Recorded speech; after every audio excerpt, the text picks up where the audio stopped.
All right, so good afternoon, everyone. Thank you for coming to the class. And again, as I mentioned, the lesson is being recorded for you to be catching up. It's going to be posted on Google Classroom for those who are absent today, or if you miss some part or so, it will be recorded. So, as I mentioned, we are going to talk about Unit 3, which is the drama. Mainly, it is about the play of Shakespeare, and we are going to study The Tempest. So before I share with you the syllabus or the curriculum for Unit 3, have you ever, any one of you, read something for Shakespeare? If yes, just please write down in the chat box what is the play or the type of drama you read. You can just write it down. It's important for me as a teacher to know if you ever read a play and if you are able to analyze and read and so. Can you please share?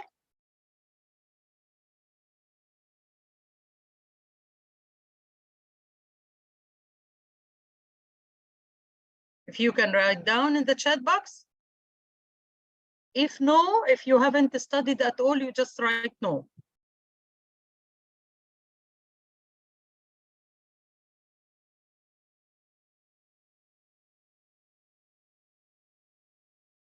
Okay.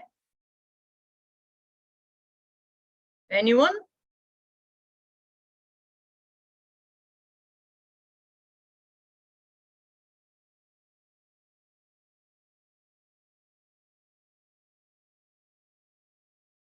Okay, probably you studied Julius Caesar or Romeo and Juliet. These are interesting, and these are what we call comedy because they end in a happy note or so. Okay, so let's go here for the most important terminologies that you that you will need to get yourself familiarized with, and it will come in the final exam when we ask you what is the definition of this or that. So the protagonist is the main character of any literary work, like if you read Hamlet or Othello in the plays named after them. So we understand that Hamlet is a play written by Shakespeare, and the protagonist or the main character, the hero of the story, is named after the play is named after the person, like Hamlet and Othello. King Lear, also the same story. The antagonist is the character or the force that is against the main character, or the struggles that you can see in the story. If you read Oedipus, it's a story about a guy who was suffering and met with a lot of challenges in the story. So the word aside, it's really important because the drama or the play is played in front of the audience. And there is no way for the writer to show you what the hero or what is the protagonist is thinking about inside his or her head until they create something called aside, meaning the actor or the actress come to the side of the stage and they start saying certain words because they wanted you as audience or reader to know what they have in their mind. So these are the words spoken by an actor directly to the audience. These are not heard by the other actors or characters on the stage. Like if one of the actors want to laugh at the other actor because, or he is planning something evil, he doesn't want to show the other characters, so he wanted to show you as audience. So they come to the side of the stage and they tell you what they want to say. The catastrophe is the action at the end of a tragedy. You know that the drama, the plays played on the stage, they are either tragedy or comedy. The tragedy is a story that ended in a tragic or catastrophe action, meaning like the actor died or the person failed in something. It's usually unhappy ending or tragedy. But the comedy, which is different, not necessarily, by the way, many people misunderstand the comedy as ha ha ha, which is laughing. So not necessarily to be light laughing, but it means it ended in a happy note. It is a good ending, or ended by a marriage, or ended by the hero and the heroine get married, or the problem is solved, everything is fine. So we call it comedy. So it could be for romance and also a happy ending. Happily end in the end. The comic relief, and I want you please take care of the definitions because it's different here. Comic relief is the use of a comic scene to interrupt a succession of intensively tragic, dramatic moments. Like if you have, if you studied Hamlet, so Hamlet, after a certain tragic scenes, talking to his mom, accusing his mom of treason with his uncle, and accusing them of killing the king, and so on. It's all intense. And then we see the jester or the clown, that at that time the kings used to have a clown or somebody to make them happy or to make them laugh or to have fun inside the court. So this is what we call comic relief, the comedy of scenes offering relief, especially after tragic actions. You will see similar situations in many dramatic work. The conflict is always the struggle. It's between opposing forces in the story. Sometimes we have inner conflict, so the character is having 1 point for, 1 point against inside his head, like Macbeth, when he was thinking of killing the king or not killing the king, like Hamlet too, to kill the king or not to kill the king, to be or not to be. So this is also inner conflict. And sometimes you have outer conflict between other parties in the play. The convention, and this is really important, I will get you questions related to the convention in the play. So what does this mean? It's the customary feature of a literary work, such as the use of chorus in the Greek tragedy. So these people that design the structure of the play is with using chorus at the back.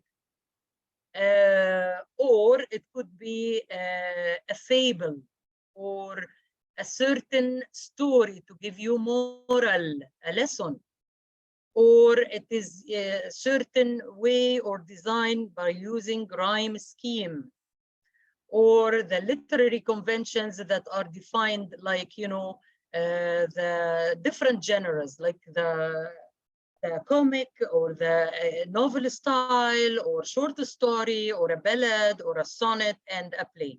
All of these are types of literary conventions. So this is more or less, you can say, it's the style, it is the type, the genre of the literature you are reading. You already read poetry, you read short stories, and in this unit you will be reading a drama or a play. So remember, in the short story, we used to say the scene, or sorry, we used to say the conversation, or the who is saying something to who, what is the effect of this in the theme of the story. Here we have a different, we do not say the words, but we say the dialogue. Don't say the quote, we say the dialogue. So the dialogue is the conversation the talk between the characters, and it could be in fiction. So fiction is an imaginary story that is not real, it didn't happen real, or in an imaginary setting. The dialogue is also enclosed within quotations marks. You will notice that we have two inverted commas, and what's inside is the direct talk, the direct conversation, or the direct dialogue. Definitely, you will have a question related to this, what we call the soliloquy, as we will talk now, or the quotation taken from one of the scenes or one of the stories. You need to analyze it. Just remember what we did with the short story. We will be doing the similar to acts, with a little bit of a twist, because you have to mention this scene, this dialogue is taken from scene so and so, from act so and so, when the main character was doing so and so. So we'll see some examples later on. Okay, we have also the expression or the terminology, the word soliloquy. What is the soliloquy? It's the speech in a play that is meant to be heard by the audience, but not by other characters on the stage. When the similar to side, you see, a side is when the character is talking to you as audience and doesn't want the other characters to hear. Similarly, you have the soliloquy. If there are no other character present, here is the difference, okay? So the side, in the scene, you have other actors on the stage, but the side is the actor comes a little bit to the side of the stage and talks to you. The soliloquy is the actor alone and take care of the difference. There is no other characters on the stage. Okay, when there are other characters present, the soliloquy represents the character thinking aloud. So in Hamlet, to be or not to be, this is a good example, because he was talking to himself. Because Shakespeare wants you as audience to know what is the character thinking about.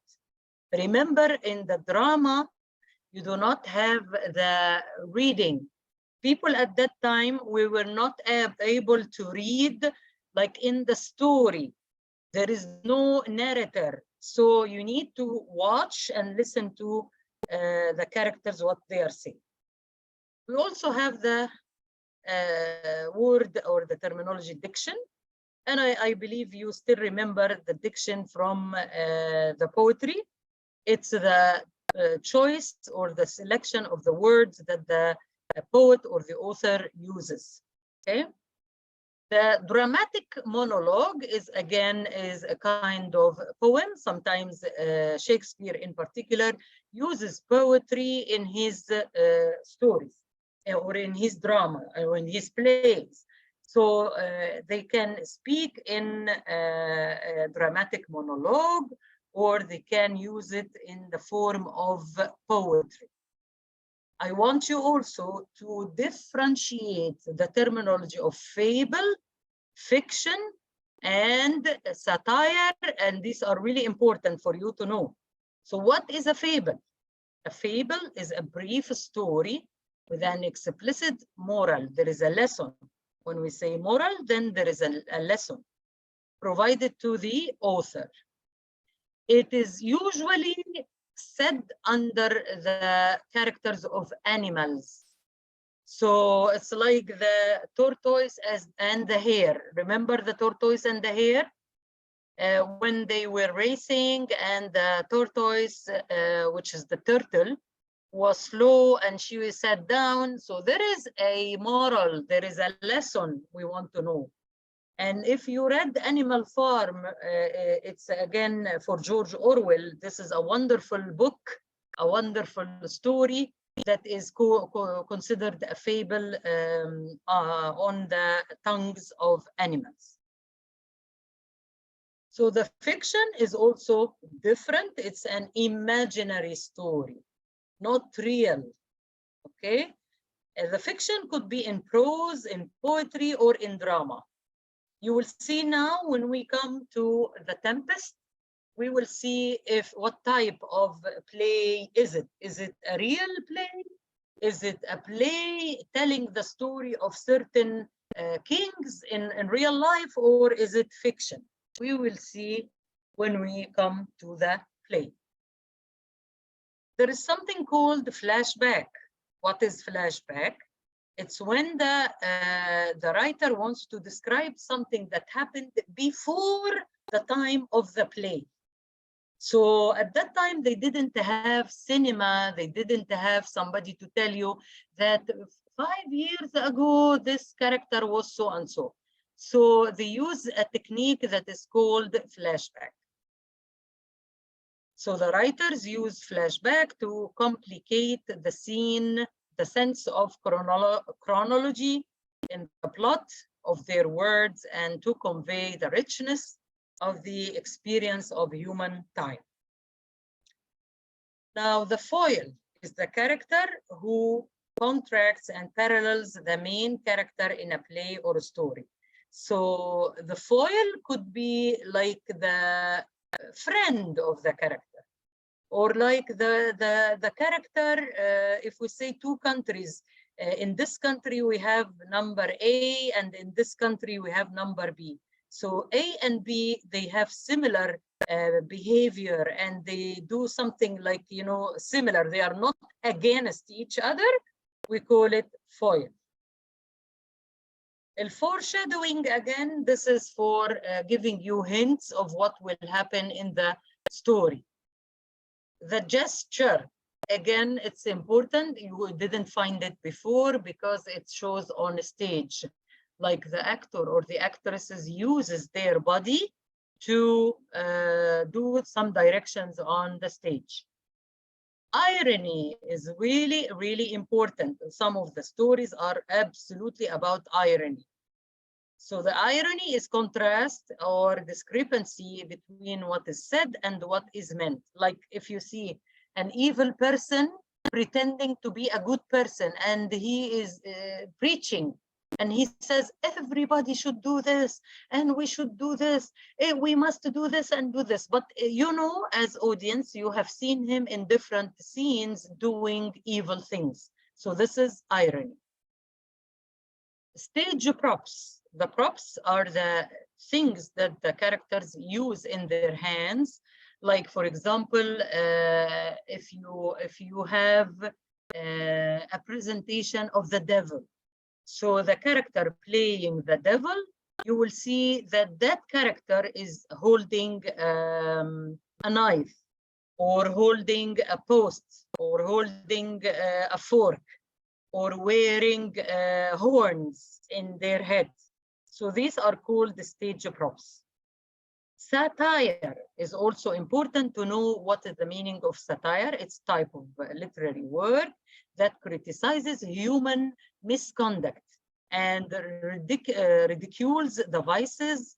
And it's like when you give example of corrupt country, for example, and you put the country in a story, like you show a bad leader or a bad president, and then you criticize everything about it in the satire. The stage direction is, of course, the playwright will give you direction. So when you read a drama, when you read a play, you will see between brackets, the writer is telling you what happens here. So he would say the actress walked slowly, between brackets, because they want you to imagine what is happening. And the writers, when they write it, it is given as directions to the actors. So when I'm acting the role here, I know exactly that the writer wants me to dance in this area, or to move quickly, or to fall down. Any of those are called stage directions. The tragedy is the type of drama that always ends in misfortune. ends in tragedy or catastrophe, death of people or failure. It's always tragedy and always ending and everybody dies. The majority of Shakespeare's plays are tragedy. He has few comedies, but the majority are tragedies. The tragic flow is, again, it's the weakness or the limitation of character, resulting in the fall of the tragic hero. Like Othello. Othello is a great story, a great drama play also, showing that the person has a problem of jealousy. He was so crazy jealous for his wife, and that was the cause for his tragic flow. The thing that made him, you know, making mistakes and a lot of tragic events happening. The tragic hero is, again, a privileged, exalted character of high repute, who is by virtue or tragic flow and fate suffers all the time of the story. So these are the most important terminologies that you will be asked in an exam, and that also you will be needing them to understand the drama or the play and to be able to analyze. Okay, so any questions so far?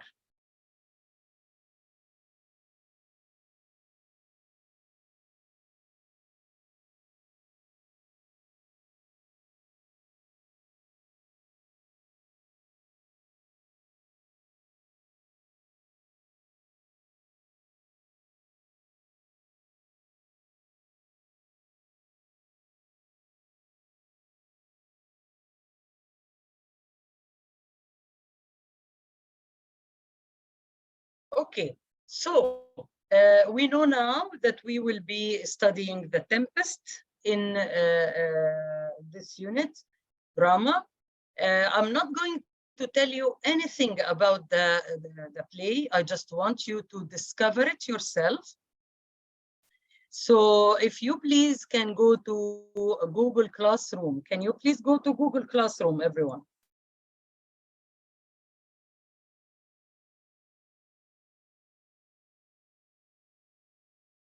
Okay, so this is a class activity that you will be doing now. If you open the sheet here, these are the characters. These are the names of the characters in the drama that you will be studying.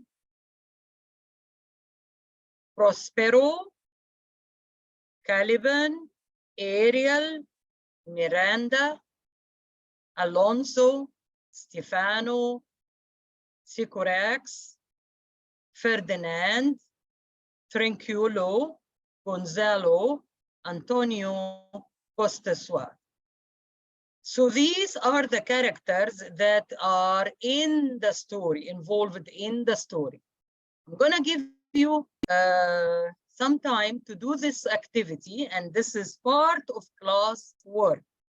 Your task is now you will be surfing the internet, and I don't want you to just copy and paste. It's okay to use the internet. I don't mind that you go check online each character and write something about the character. The most important facts about each character. Who are they? What is their role? What did they do? And what is the most interesting fact about them? So can you please confirm that you can see the activity on the Google Classroom? Please write yes or no or something in the chat box.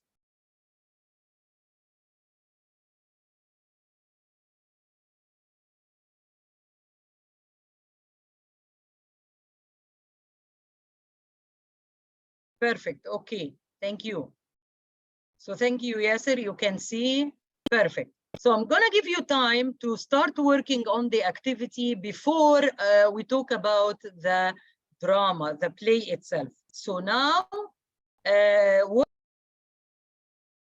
let me see how far you are in the activity. Let me share the screen. and check the class activity. Again, here is the class activity. It is there for you to work on the activity. I want you to just write briefly about the characters, who is Prospero, and what each character did. This is the exercise that will help you a lot to understand the plot and the summary and the events and the story of the Tempest. And I want you to figure it out if it is a fiction or tragedy or comedy, or is it real, or is it based on true story? So these are really, really important for you to analyze the play. Please share your responses here under the activity. As I mentioned, it is important for you to prove the classwork activity, interaction in the classroom.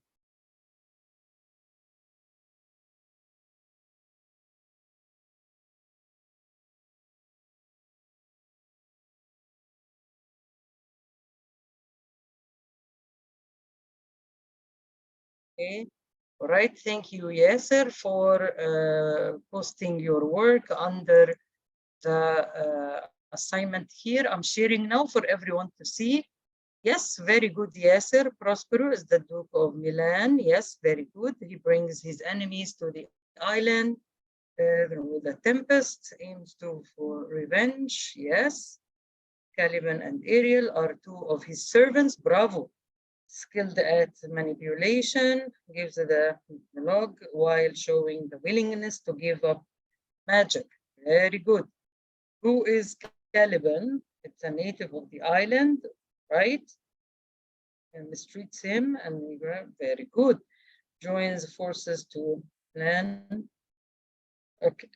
You are going to get a very good mark in class participation. Ariel is the former prisoner. Yes, very good. So you understand now that Ariel is a magical spirit. So definitely this is not a real story, not based on true events, but it is a fiction. So we understand, since we have a genie or we have a spirit or evil spirit or this or that, we understand that this is not a historical drama, okay? And Miranda is the daughter of raised in the island. Very good. Ignorant among words outside. Absolutely. Do you know, did you catch how old was she, Yasser? Do you know how old was Miranda? Around, if you can tell me in the chat box, that would be great.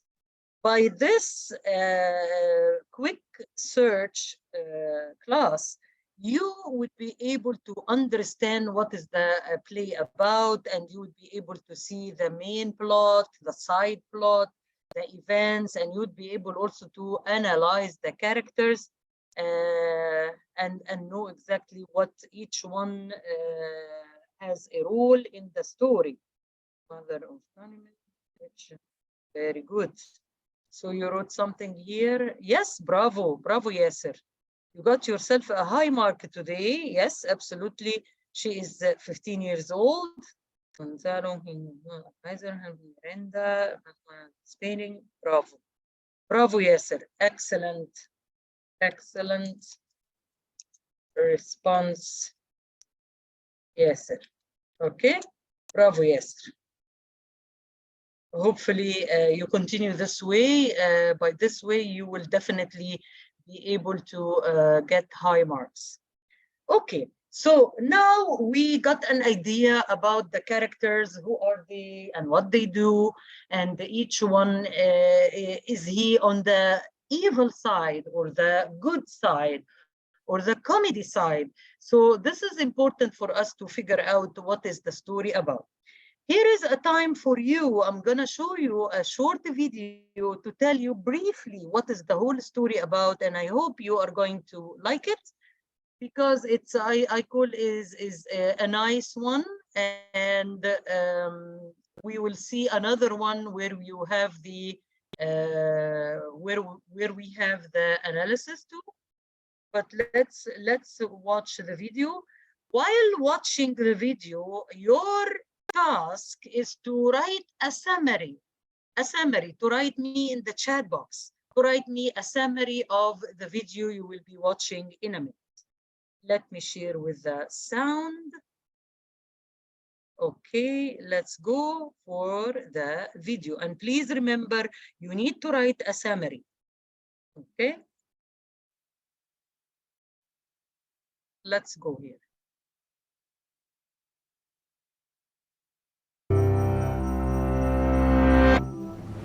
Claps of thunder and flashes of lightning illuminate a swelling sea as a ship buckles beneath the waves. This is no ordinary storm, but a violent and vengeful tempest, and it sets the stage for Shakespeare's most enigmatic play. As the skies clear, we're invited into a world that seems far removed from our own, but is rife with familiar concerns about freedom, power, and control. The Tempest is set on a desert island, exposed to the elements and ruled with magic and might by Prospero, the exiled Duke of Milan. Betrayed by his brother Antonio, Prospero has been marooned on the island for 12 years with his daughter Miranda and his beloved books. In this time, he's learnt the magic of the island and uses it to harness its elementary spirits. He also rules over the island's only earthly inhabitant, the dejected and demonized Caliban. But after years of plotting revenge, Prospero's foe is finally in sight. With the help of the fluttering sprite Ariel, the magician destroys his brother's ship and washes its sailors ashore. Prospero's plotting even extends to his daughter's love life, whom he plans to fool for stranded Prince Ferdinand. And as Prospero and Ariel close in on Antonio, Caliban joins forces with some drunken sailors who hatch a comic plot to take the island. The play strips society down to its basest desires, with each faction in hot pursuit of power, be it over land, other people, or their own destiny. But Shakespeare knows that power is always a moving target, and as he reveals these characters' dark histories, we begin to wonder if this vicious cycle will ever end. Although Prospero was wronged by Antonio, he has long inflicted his own abuses on the island, hoarding its magical properties and natural resources for himself. Caliban especially resents this takeover. The son of Sycorax, a witch who previously ruled the island, he initially helped the exiles find their footing. But he's since become their slave and rants with furious regret. And then I loved thee, and showed thee all the qualities of the isle, the fresh springs, brine pits, barren place, and fertile. Cursed be I that did so. With his thunderous language and seething anger, Caliban constantly reminds Prospero of what came before. This island's mine, by Sycorax my mother, which thou takest from me. Yet Sycorax also abused the island and imprisoned Ariel until Prospero released him. Now Ariel spends the play hoping to repay his debt and earn his freedom, while Caliban is enslaved indefinitely, or at least as long as Prospero is in charge. For these reasons and many more, The Tempest has often been read as an exploration of colonialism and the moral dilemmas that come with encounters of brave new worlds. Questions of agency and justice hang over the play. Is Caliban the rightful master of the land? Will Ariel flutter free? And is Prospero the mighty overseer, or is there some deeper magic at work, beyond any one character's grasp? Throughout the play, Ariel constantly reminds Prospero of the freedom he is owed, but the question lingers of whether the invader will be able to relinquish his grip. The question of ending one's reign is particularly potent, given that The Tempest is believed to be Shakespeare's final play. In many ways, Prospero's actions echo that of the great entertainer himself, who hatched elaborate plots, maneuvered those around him, and cast a spell over characters and audiences alike. But by the end of his grand performance of power and control, Prospero's final lines see him humbled by his audience and the power that they hold over his creations. With the help of your good hands, gentle breath of yours my sails must fill, or else my project fails, which was to please. This evokes Shakespeare's own role as the great entertainer who surrenders himself, ultimately, to our applause. One way that Shakespeare entertained his audiences was with his clever and cutting insults. Learn how to diss someone with style by watching this video. More of a lover than a fighter? Find out more with this video.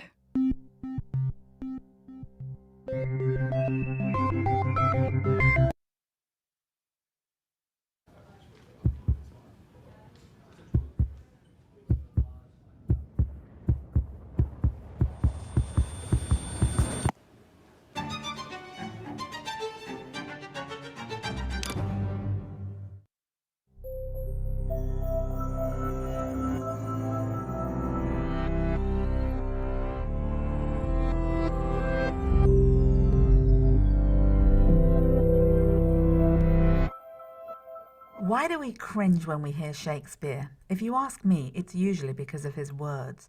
All those thines and thous and therefores and wherefore art thous can be.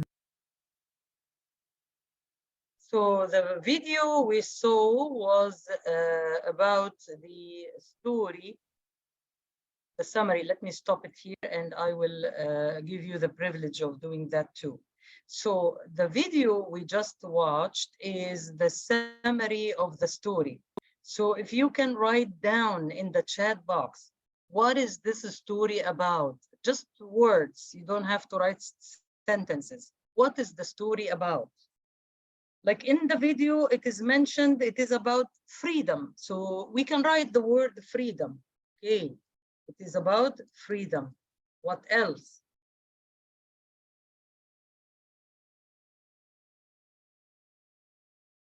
To everyone in the chat box. So it is about freedom. Okay, it is about power. It is about control. It is about colonialism. It's like when a big country invades another country. It's about of liberation. If you think about the spirits or the creatures who were imprisoned in the island and they were working hard to liberate themselves. So we'll see lots of ideas in the play and lots of themes, and there is the theme of love is also introduced. Love is also introduced between Fernand and Miranda.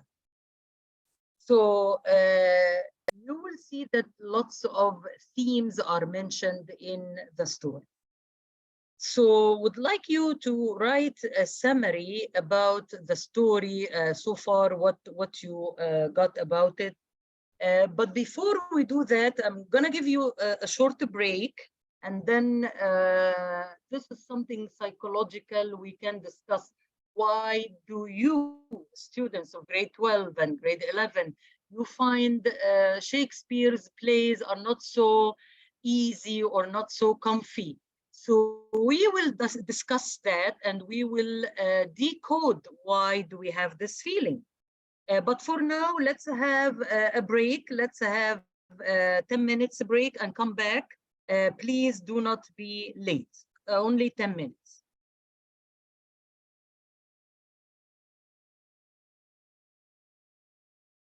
So we are going to write down in the Google Classroom what are the themes or the topics that the play discusses.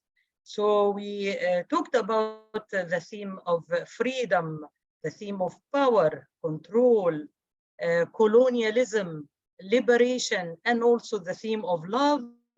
And we will be discussing them in details. But for now, let's communicate on Google Classroom. As I mentioned, it's part of our class interaction. So let's go there.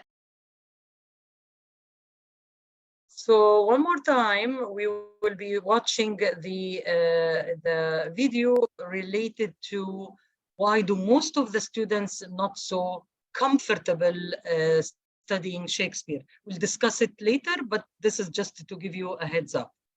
Let's watch.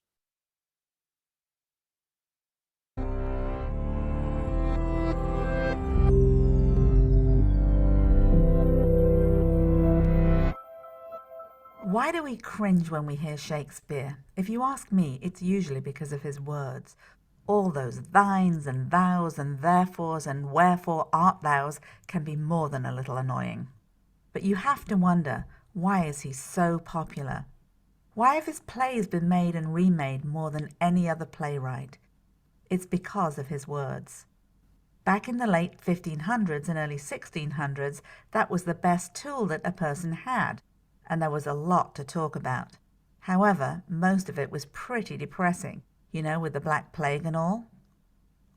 Shakespeare does use a lot of words. One of his most impressive accomplishments is his use of insults. They would unify the entire audience, and no matter where you sat, you could laugh at what was going on stage.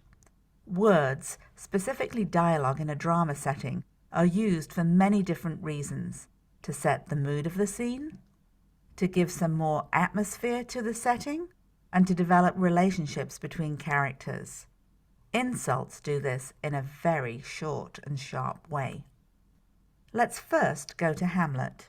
Right before this dialogue, Polonius is the father of Ophelia, who is in love with Prince Hamlet. King Claudius is trying to figure out why Prince Hamlet is acting so crazy since the king married Prince Hamlet's mother. Polonius offers to use his daughter to get information from Prince Hamlet. Then we go into Act 2, Scene 2. Polonius: Do you know me, my lord? Hamlet: Excellent, well, you're a fishmonger. Polonius: Not I, my lord. Hamlet: Then I would you were so honest a man. Now, even if you did not know what fishmonger meant, you can use some contextual clues. 1. Polonius reacted in a negative way, so it must be bad. 2. Fish smell bad, so it must be bad. And 3. Monger just doesn't sound like a good word. So from not even knowing the meaning, you're beginning to construct some characterization of the relationship between Hamlet and Polonius, which was not good. But if you dig some more, fishmonger means a broker of some type, and in this setting would mean like a pimp, like Polonius is brokering out his daughter for money, which he is doing for the king's favor. This allows you to see that Hamlet is not as crazy as he's claiming to be, and intensifies the animosity between these two characters. Want another example? Romeo and Juliet has some of the best insults of any of Shakespeare's plays. It's a play about two gangs and the star-crossed lovers that take their own lives.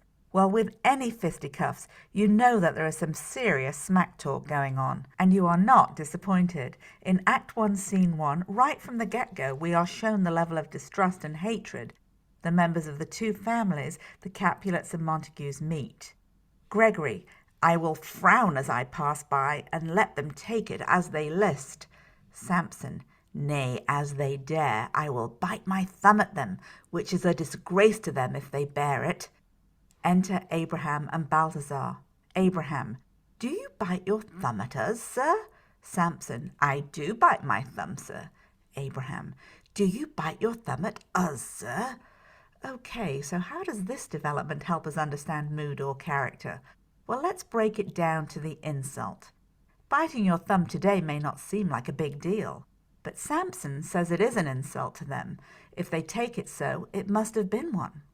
This begins to show us the level of animosity between even the men who work for the two houses. And you normally would not do anything to someone unless you wanted to provoke them into a fight, which is exactly what's about to happen. Looking deeper, biting your thumb in the time in which the play was written is like giving someone the finger today. A pretty strong feeling comes with that, so we now are beginning to feel the tension in the scene. Later on in the scene, Tybalt from the house of the Capulets lays a good one on Benvolio from the house of the Montagues. Tybalt: What, art thou drawn among these heartless hinds? Turn thee, Benvolio, and look upon thy death.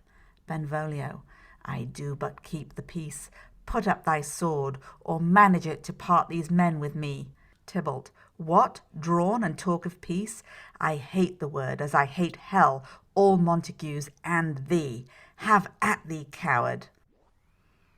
Okay, heartless hinds. Well, we know that once again, it's not a good thing. Both families hate each other, and this is just adding fuel to the fire. But just how bad is this stinger? A heartless hind is a coward, and calling someone that in front of his own men and the rival family means there's going to be a fight. Tybalt basically calls out Benvolio, and in order to keep his honour, Benvolio has to fight. This dialogue gives us a good look at the characterization between these two characters. Tybalt thinks that the Montagues are nothing but cowardly dogs and has no respect for them. Once again, adding dramatic tension to the scene. Okay, now here's a spoiler alert. Tybalt's hot-headedness and severe hatred of the Montagues is what we literature people call his hamartia, or what causes his downfall. Oh yes, he goes down at the hands of Romeo. So when you are looking at Shakespeare, stop and look at the words, because they really are trying to tell you something.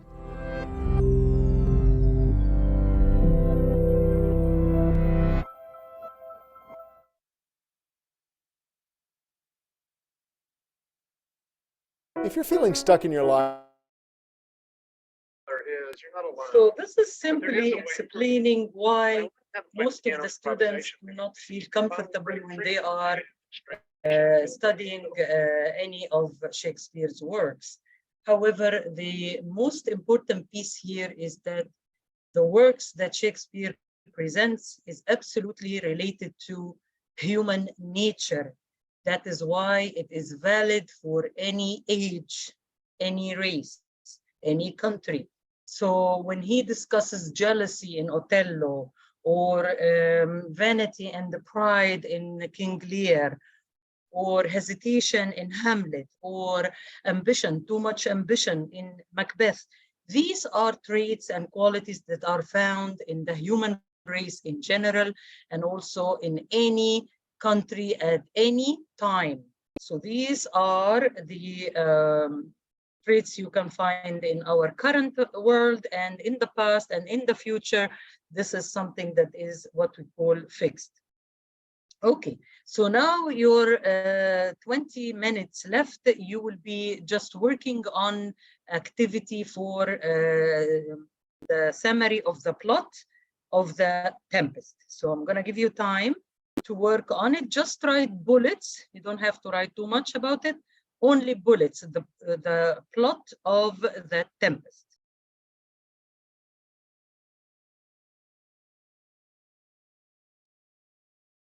So I hope you are already thinking over the themes and the summary of the plot. Please write it down under the class communication or class participation, because we still have grades for that. So thank you for those who attended, and thank you for those who participated, and we'll see you on Thursday. Thank you.